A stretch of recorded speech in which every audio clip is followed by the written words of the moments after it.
Kuzey bu, kuzeye kaç, kuzeyini bul ve gözünü aç. Kuzey bu, kuzeye kaç, kuzeyini bul ve gözünü aç.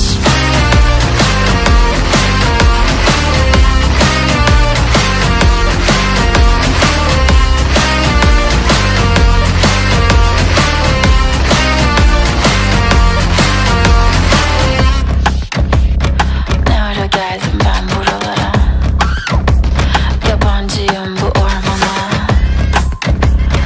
Dört bir yanımı sarıyor kurtlar, önüm arkam sağım solum tuzak.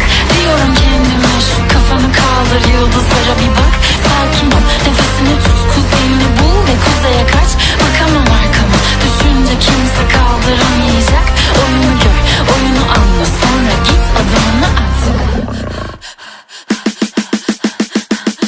Kuzey bu, kuzeye kaç, kuzeyini bul ve gözünü aç. Kuzey bu, kuzeye kaç, kuzeyini bul ve gözünü aç.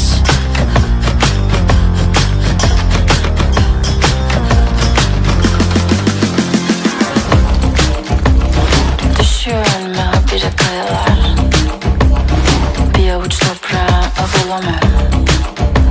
Kanatlanıp uçuyorum havada.